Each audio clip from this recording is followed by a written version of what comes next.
Here we have the 7-foot CountyLine rake. Obviously you don't see a rake there anymore, it's kind of in a pile. But I put it through its paces, and the top bar that was kind of the main frame, the beam, is C-channel. And that C-channel ended up flexing. And rather than just put up with the fact that I'm going to have to be super careful with it, I decided to take it off there. So in this setup, what I had to do was remove the C-channel that was on here. So we cut that off, and this is after removing all the rake tines and the bottom piece that retains it. You can see that channel there.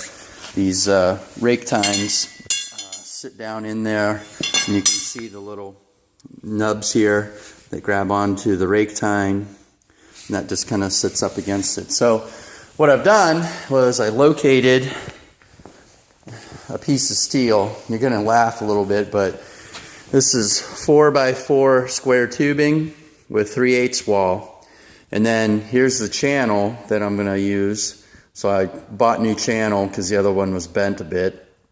And what I'm doing is fabricating a main beam. Now this was, it's overkill. It's pretty stout for what we're doing here.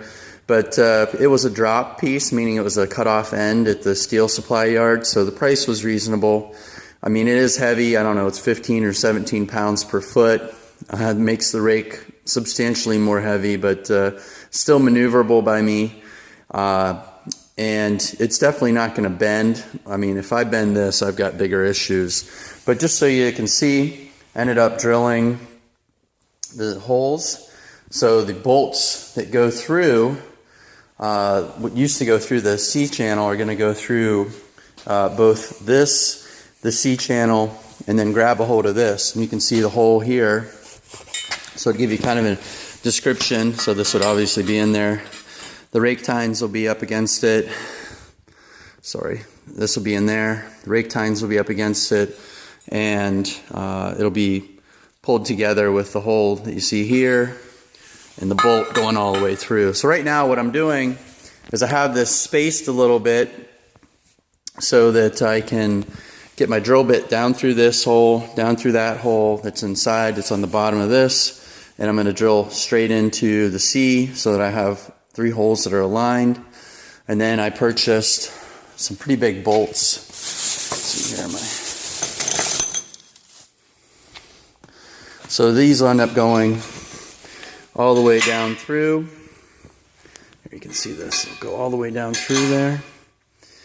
And I'll go through the hole on this, and then I'll have a nut on the bottom. So my goal today is to drill this through, get it all clamped nice and neat together. I'm actually going to prime the surfaces between these, so I bought some primer and paint. That way I can do my best to keep it from rusting. And then my intention is to weld it.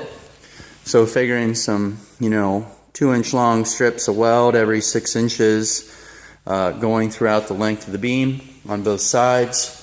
Staggering it as I weld so that I don't twist it a little bit or cause any bending moment, because believe it or not, even though that's a really strong piece of steel, you put the heat of welding on it, you can distort metal pretty easily. So you got to be careful with that. But once this is fabricated, then I'll take it over and place it over on the actual 3-point mechanism, and I'll get everything kind of leveled and squared the way I want it, and then I'll weld it. So I end up having a weld that'll come here in a circle where that main part of the frame comes down to attach to this. So it actually is going to make it a little bit nice. Well, it'll make it a lot nice in the fact that it'll be stronger. But the other thing is it's increasing the distance between the mounting point and the tine bottom, which for me is good, because with the taller tractor, when this thing is all the way down, in order to get the tines to get into the ground, I had to kind of angle it, and now I'll be able to keep it more horizontal and parallel with the ground, which would be nice. Allow me to have a little more control over it. So yeah, I'm still not disappointed. I knew this was a potential, and you know, if all I was doing was raking a little bit of rock with it, just scratching it up, it does a great job with that. But when I got into doing a little bit heavier work with it, ended up having some issues. So just going to take care of that. So when I get this all put together, I'll end up shooting some video and posting that. So if you do happen to want to purchase one of these, again, if you have some capabilities with welding, cutting steel, fabricating, you can actually turn it into a pretty beefy unit. Hopefully this helps you out. So now you can see where I'm at. I've primed the interface, put it together, drilled the holes through the bottom C, and put all the bolts through the bolt holes to kind of line everything up. Now I'm using 220 buzz box, they call them, just an arc welder and a stick welder, and tacked it along the sides. Make sure everything's nice and tight together, and now I'm starting to run some bead. That'll be the next step. I use one of these auto arc helmets that automatically changes to block out the harmful rays. Makes it very easy, well, a lot easier to stick weld versus in the old days you had to flip up the little visor to protect your eyes. So put the weld on this, and then we'll prime it and get it ready to be lined up for the rake attachment. Alright, so now I have the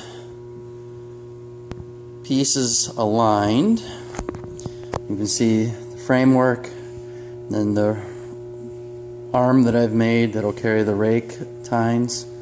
Got this all leveled, so the framework with the beam, and then making sure that I'm parallel and perpendicular where I need to be.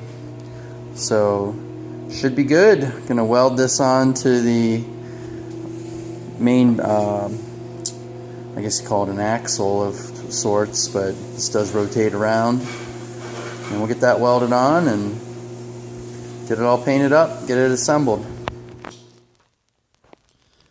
Okay, so now I've got the main beam welded on, as you can see.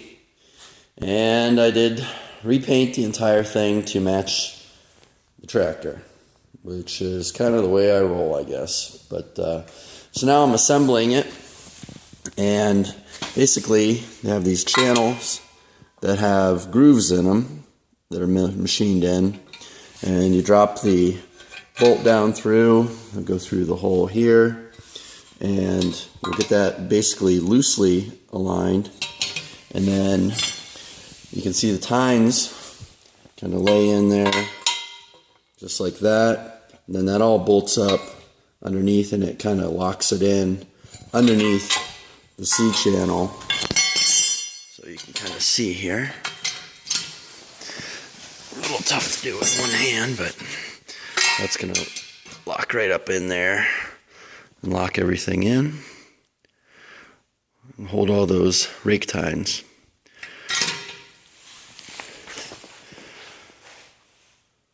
So we'll get that put together and we'll be ready to roll.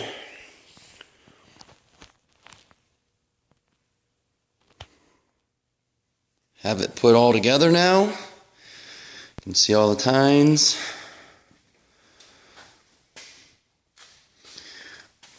So just to show you how that's all connected.